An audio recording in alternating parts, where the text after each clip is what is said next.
Hi, it's Paul, and in this video I'm an old man with a paddleboard, although obviously it's not here right now. I'm in my office at my computer desk, but this is the next in my series about my anxieties with paddleboarding, and this one is all about wildlife, in particular these folk. Yes, swans, majestic, beautiful creatures. People love to photograph them, draw them, paint them, sculpt them, and when I'm out on my paddleboard, sometimes they make me a bit anxious.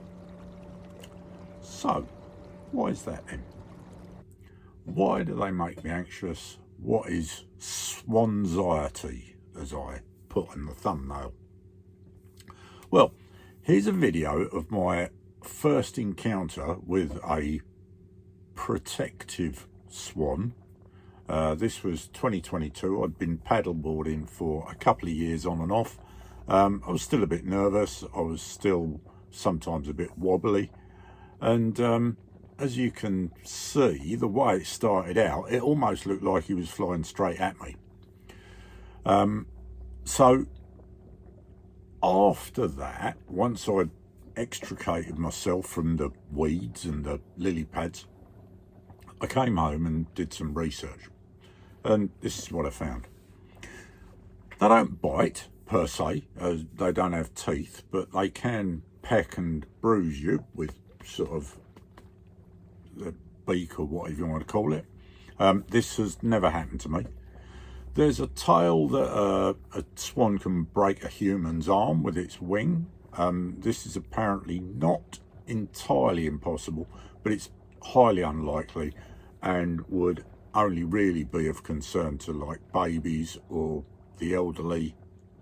Oh, elderly. Moving swiftly on, it seems they only get protective and aggressive during the mating and nesting season, which unfortunately coincides with spring and summer, which as paddleboarders we might well want to get on the water then. And it's certainly my experience that I've only seen them being territorial between about May and early to mid-September, I suppose. Much after that, even if they've still got their young with them, they seem to become less territorial and less protective, aggressive, or whatever. The general advice seems to be given plenty of space. I've heard many people say don't look at them because they take that as confrontational. Personally, if I know there's a nesting pair in the area I'm paddling in, I just completely avoid them. So for reference, one handy thing is it seems that they'll often nest in the same spot or very close to every year.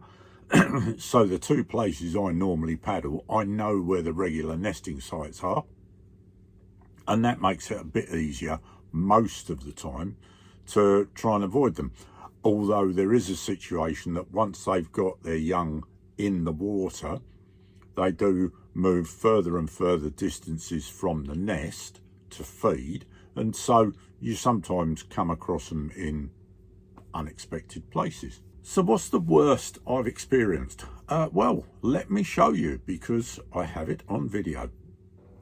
So this is Wellingborough Embankment, and as I got on the water, I could see the male downriver from me and thought, oh well, the kids are obviously now old enough and he's content to leave them. I couldn't see the family anywhere near, so I was like, also that's in very close proximity to the sort of major flock at Wellingborough, and they don't normally associate with the main flock when the young are very young.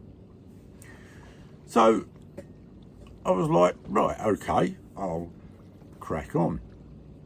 As I paddled upriver, unbeknown to me, you can see on the camera, he got on behind me, and the first I knew about it was I could hear him flapping behind me, and you might actually have seen me wobble on the board a bit because it took me a bit off guard, to say the least.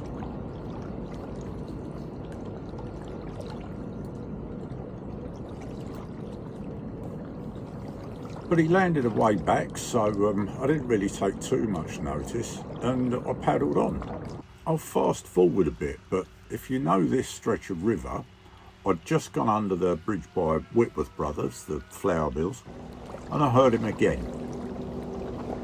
What I didn't expect was the landing right next to me. Fortunately, I stayed on the board and he stayed in very close quarters to me, but I just couldn't figure out why, because the family were nowhere to be seen. And because of that, it was kind of difficult to choose a route to avoid them, because I'd no idea what area I was avoiding. Anyway, I carried on paddling. Nothing panicky in terms of paddling. I was slow and steady. I didn't look at him. And when I got up by the lock, he turned and went back. I got out by the lock and realised I'd actually got a problem with the board. So what I did then was actually carried it back to the car down the footpath, which was only about 5 minutes, so no big drama. And there under the bridge, concealed from where I was on the water, was the mum and the 6 or 7 young, just by the footpath. Now, one of the things I have found out about swans is they don't like the idea of something white bigger than them. The top of my paddleboard is white, and of course, compared to them, it is huge. And she was not happy. She was hissing and flapping at me, and clearly was very, very upset, disturbed, angry, whatever. Not much she could do about it, because she was the other side of a fence from me, an iron railing, so it wasn't like that she was going to be able to get at me. And all I wanted to do was leave her in peace with the kids, so I just wandered on. And what was even stranger was the dad was nowhere to be seen, so presumably he'd gone down the pub with his mates to celebrate how he'd chased this paddleboarder off the river, and left his wife to look after the kids alone. Anyway, to put the whole thing in some context, I've only been troubled, approached, harassed by swans about 5 times in as many years of paddling, always in the nesting season. The rest of the time I've had no problem at all. I regularly paddle through the mass.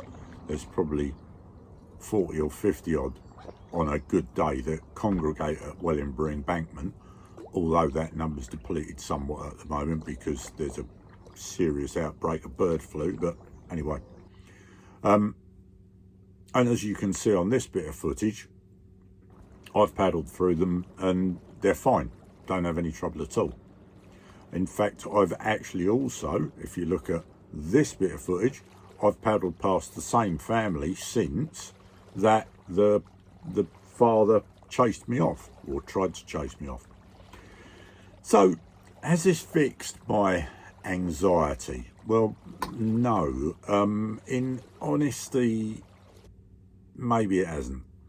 But I do understand their behaviour better now, and I try and cause them as little concern as I can, because to be fair to them, if I was looking after my kids as youngsters and some stranger came crashing into my house and tearing about, I'm not sure I'd have been too welcoming either. So I kind of get their behaviour.